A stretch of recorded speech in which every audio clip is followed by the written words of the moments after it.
martial law. One-sided. It is a big idea. Propagandists from a new world order. With skillful manipulating of the press, they're able to make the victim look like the criminal, and the criminal look like the victim. Here, we love what's happening. We're here preliminarily that the first Yay, strike America, was we can success. do it. The question we're going to look at today is whether India is a racist country. Do we display a great amount of racism? And is this in any way different to what we earlier this year? Are we racist? Of course we're racist, there's no doubt about it.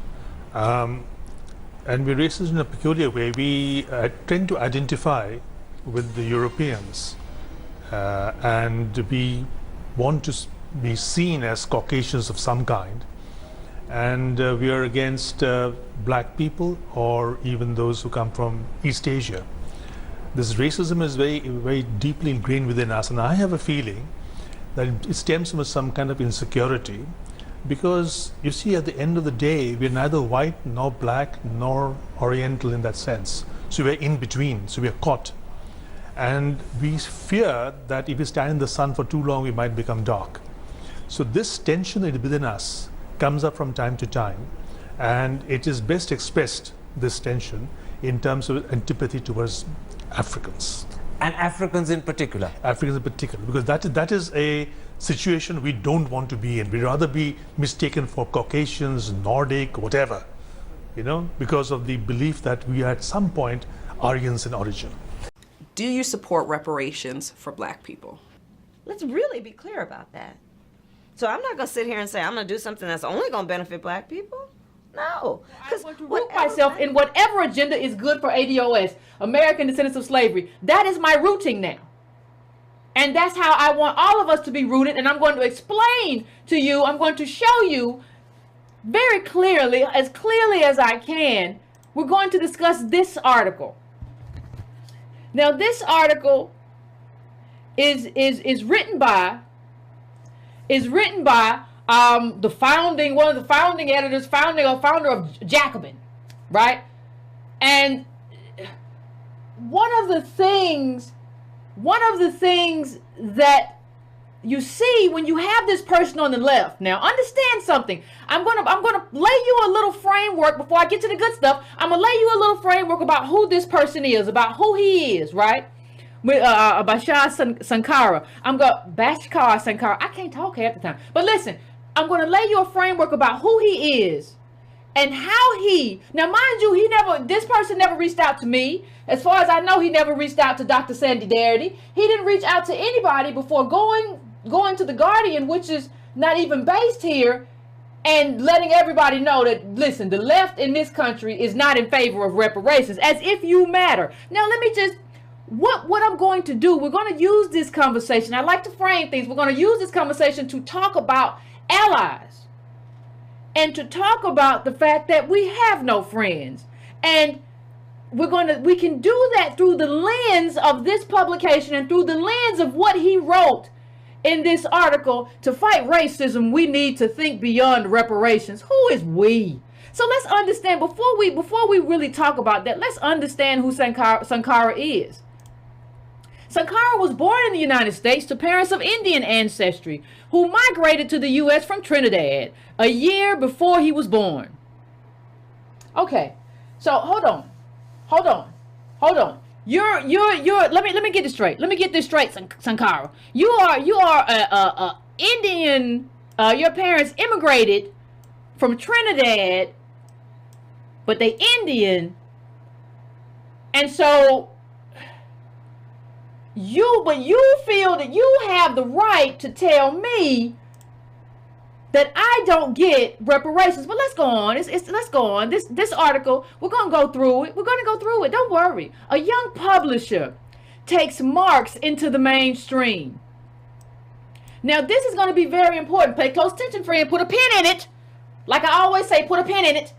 When Bashar Sankara was growing up in Westchester County, we're going to come back to Westchester County and what it looks like. Remember we talked about Ocasio-Cortez growing up in Yorktown, trying to act like she was Jenny from the block. We're going to talk about it. But when Bashar Sankara was growing up in Westchester County, he likes to say, he dreamed of being a professional basketball player. Child, don't nobody care. Okay, now, this is what he said. Now, this is what he said in this same article about how this started. I had no right to start a print publication when I was 21. He said in an interview in a cafe near his apartment in Bedford, I don't even know how to, whatever, Brooklyn. I know, listen, looking back, I see it as a moment of creative ignorance. You have to have enough intelligence to execute something like this, but be stupid enough to think it could be successful. Listen, but you also have to have money. You also have to have money. This is Sankara. This is the man who's telling us that we can't have reparations. Your people just got here.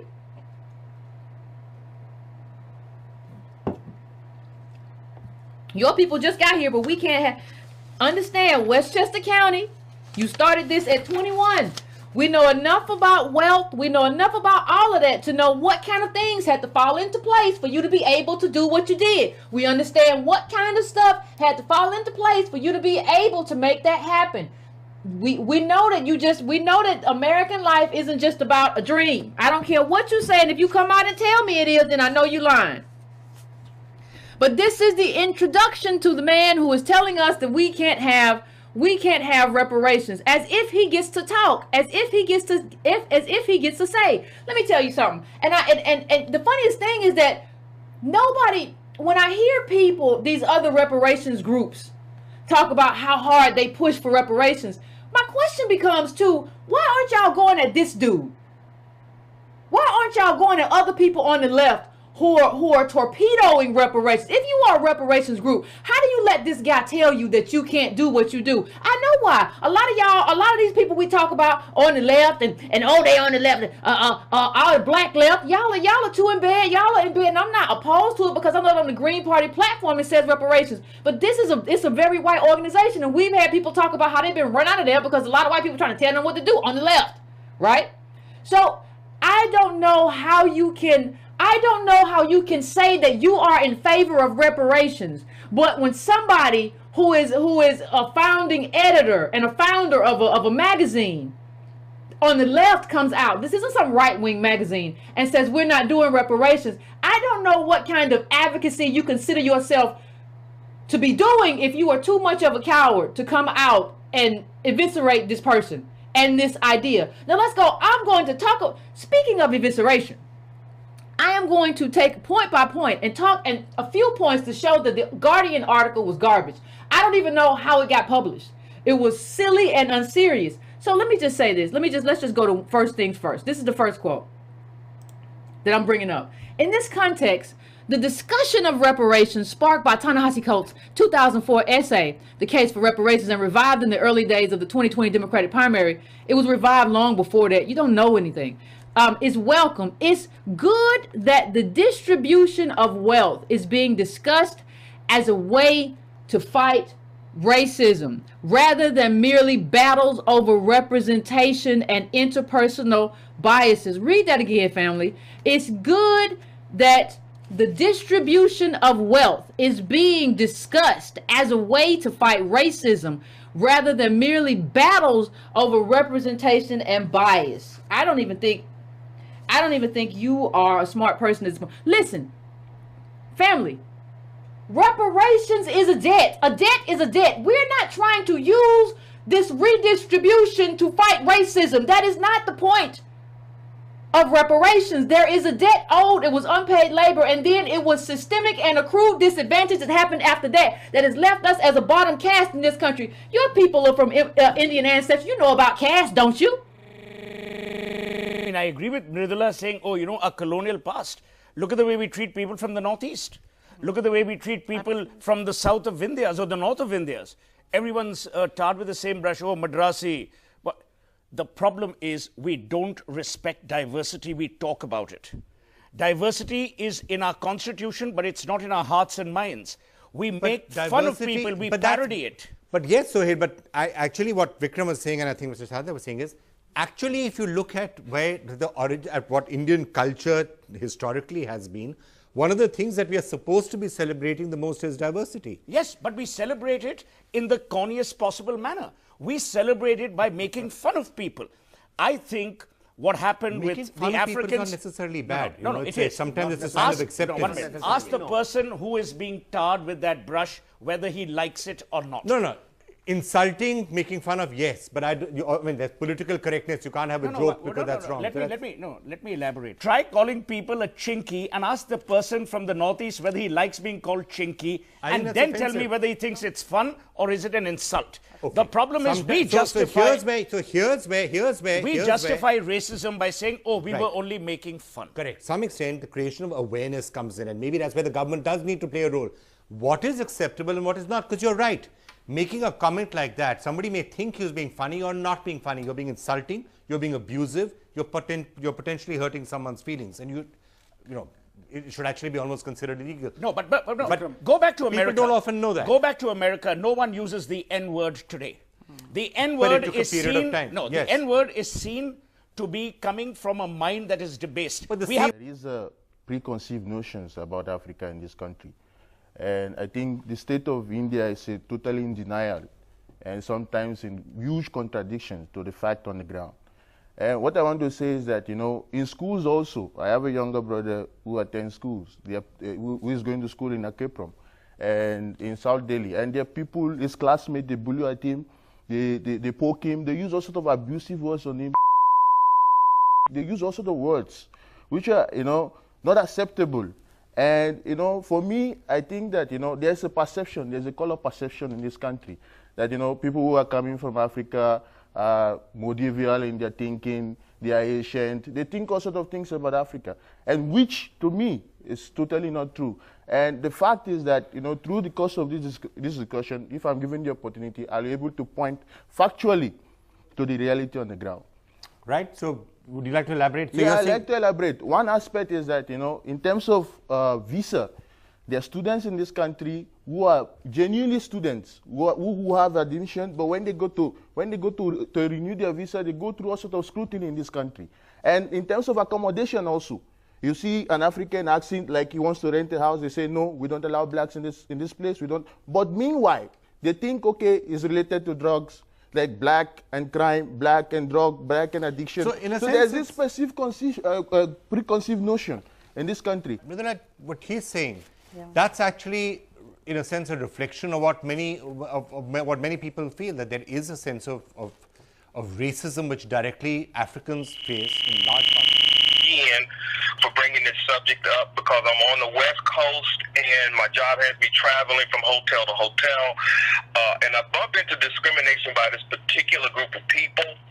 The reason why I'm thanking you mainly because there are a lot of black people back east. There are a lot of ADOS who really aren't aware of what you're trying to tell them. And I have a feeling that this won't be the last time ADOS will have a run-in with this particular group of people for several reasons. One of the reasons is that India still has a very bad, persistent racist problem in India. Okay, and the second is I had to educate myself on this culture after a lot of my white hippie friends told me that when they travel to India, it's just a skin game. All right. A skin game. A skin game, and these guys are hippies. They don't care. Every day, you know the typical hippie thing, you know. And it's man, it's just a skin game. Oh, okay. I took note, and they brought their style of racism with them when they came to the United States. They didn't really assimilate into the culture. I try to be careful when I deal with them because I have to determine if they're Brahman or not. Because Brahman are a particularly racist group of people when they see someone of a particular hue of skin. There are instances. I was listening to NPR up in the Pacific Northwest, and they were talking about instances where Dalits / untouchables. This is the group of people who are the ones who were ruthlessly discriminated against back in Mother India to this very day. And as a side note, they're the ones, simply put, Indians would not be happy. They would be happy if American descendant of slaves was literally swimming in feces.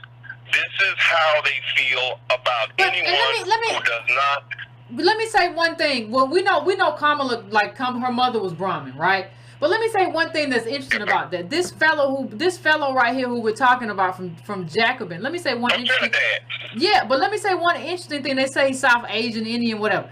Let me say one thing about it. I tend to be far more. Sometimes on Twitter I'm more vicious than Tone, right? He blocked Tone, but he didn't block me. Understand that I'm much lighter skinned than Tone, right? So I wonder, when you put it that way, I kind of wonder if that kind of skin game wasn't in play in terms of who got blocked and who didn't get blocked. I can tell you, coming from the West Coast, it is real, and my skin hue is like Tone's. And I've heard some non-Brahmin Indians basically tell me, yes, it's true. They're obsessed with skin. And it's really at a very pathological level. But most of all I can say is that they did not bother to truly. Indians have taught me, if I ever go to another country, to really take time out to understand the history and the subtleties of that culture. And these people have come here so fast looking for money. They haven't really bothered to understand the level of sophistication ADOS is capable of. They look down upon us like they look down upon their untouchables / Dalits. Another word. I strongly encourage your listeners to look these people up and understand that racism is very real in India, and they're bringing that racism here to the United States. And one more thing, that people of color thing, I think it really applies to them, not black folks. I'm here to say this. I don't think that people of color thing applies to ADOS. I think we've been totally pushed completely off the map. And when I hear that people of color thing, I'm hearing immigrants, but specifically them, because they do come here in different hues. But like most immigrants, they have remittances and everything else that they send back.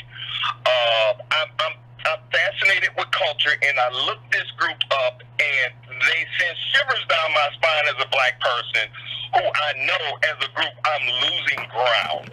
And they're really sophisticated at how they do a lot of this stuff, and they're keeping a low profile. But I figure at some point, if they feel like they can take us out, they will.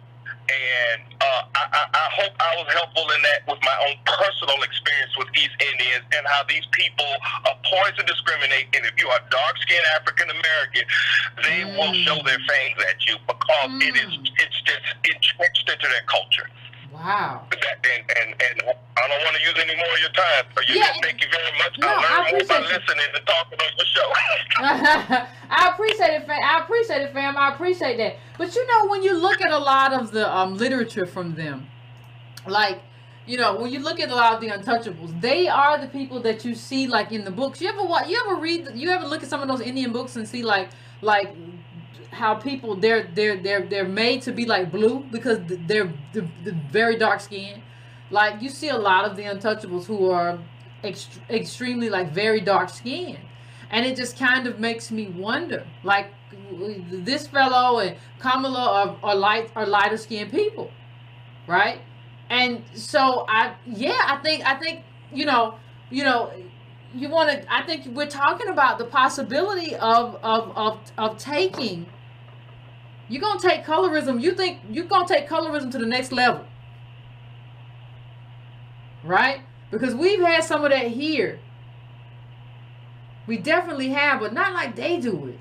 You got to pick up feces because this is some horrible stuff. Ask yourself, do you want that here? So I am going now to 714. What's your name? Where you calling from, and what's on your mind? 714, you there? Hello. Hey. Yes, hi, this is Steve. Hey, Sister Yvette, this is Star 3 from Corona. How you doing? Pretty good. How about you? Hey, man, look, you need to write this down, all right? I called you last year, and I'm from Trinidad, okay? just like you, I went to Howard University, got my education, went to Chapman University out here, all-white college, all-white Jewish college, got my master's there. So the first thing I'm going to tell you right now, I am an ally of your cause. Oh, thank you, fam. We love allies here. Look, you need, this is very important. Okay. The first Prime Minister of Trinidad was Dr. Useless Williams, all right? My grandfather used to work for him before he died. In Trinidad, they call it, the White House is in the U.S., just like we were in D.C. Yeah. In Trinidad, it's called the Red House. It's still there. Okay. Dr. Eric Useless Williams was the first prime minister after slavery when we became emancipated in Trinidad.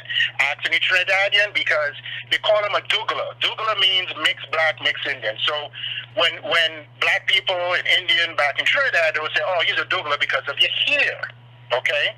Now, this is where I'm going to blow you away. Prime Minister, bless his heart, Dr. Eric Useless Williams, he went to college, he got his education from Howard. Oh. Okay. Now, this guy, I'm going to tell you right now, me personally, I came to the U.S., I joined the military, I'm still here. I'm married to ADOS. My kids were born here, they descended ADOS. Whatever they get, that's on them. I'm here to support them. I'm here to support you. I'm here to support ADOS. Don't let these people, it doesn't matter if they're Indian, Asian, whatever, don't let them waste your breath. Indians, let me tell you, like the previous caller said, these Indians, there's something wrong with them, and that is why most Caucasians cling to them. Think about it for a minute. Silicon Valley, they import them from India, they come over here, right? Why is it that of all the dark people, most Caucasians are happy to be with? Not all of them, but they're happy to be with. Because of the caste system, the way they have it. We knew that from Trinidad a long time ago. That's why we ignore the Indians. We ignore them. So I'm not holding up, but I'm just wanting to drop that knowledge on you that we are here for you. You got people in the bushes, like me, ex-military. We're looking out for you. That's why this is. I don't call in, but tonight, I'm calling in to let you know. Don't let these fools try to trip you up. I appreciate somebody who has that history called in and let me know, fam. I appreciate that. Thank you.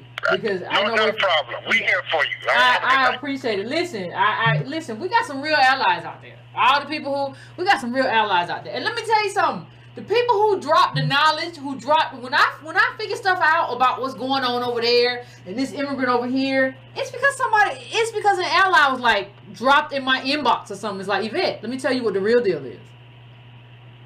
Let me tell you what's really going on. I'm from Trinidad. I'm from Jamaica. I'm from Nigeria. I'm from Ghana. I know, like the real deal allies. They let you know.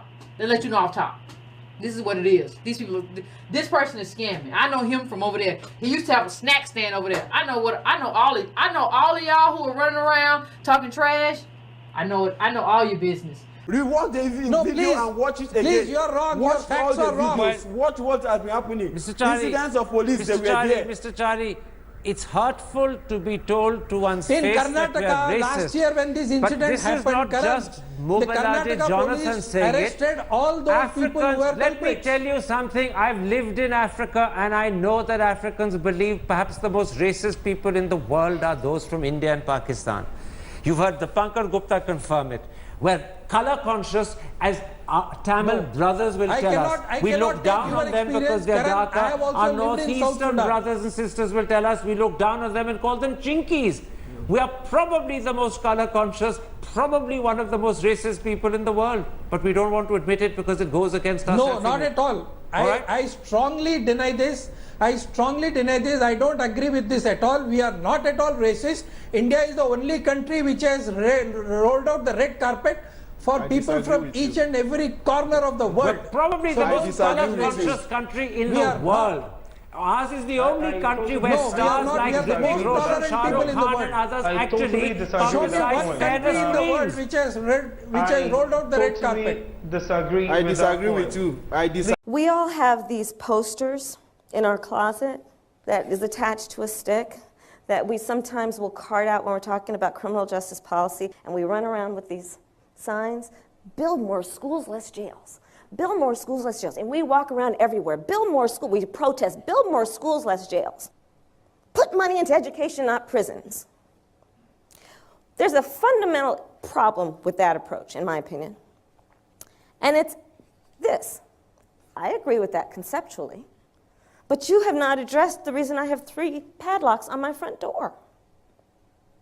So part of the discussion about reform of criminal justice policy has to be an acknowledgement that crime does occur, and especially when it is violent crime and serious crime, well, there should be a broad consensus that there should be serious and severe and swift consequence to crime.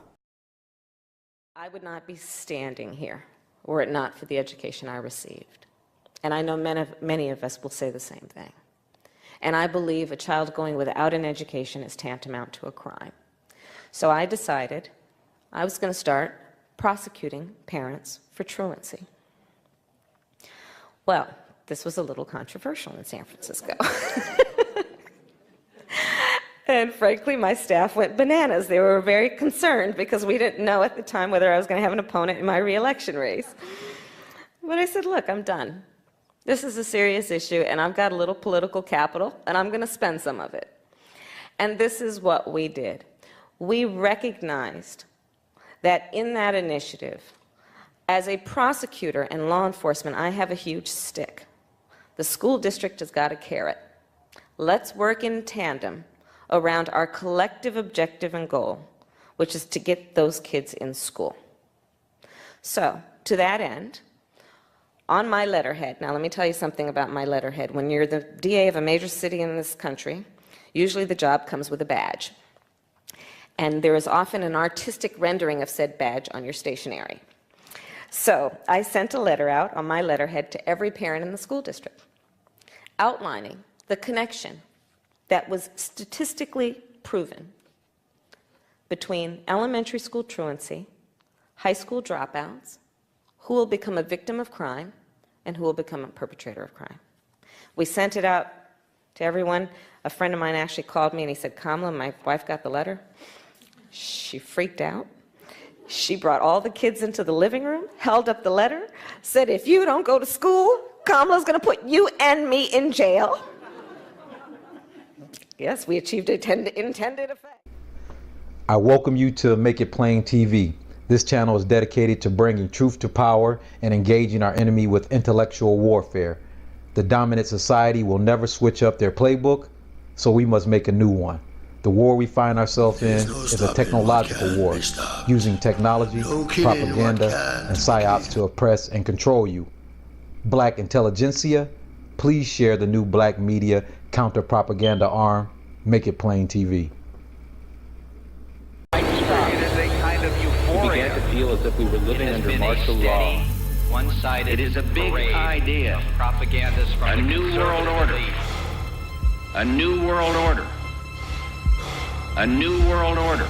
No stopping what can't be stopped. No killing what can't. I understand that time is running out.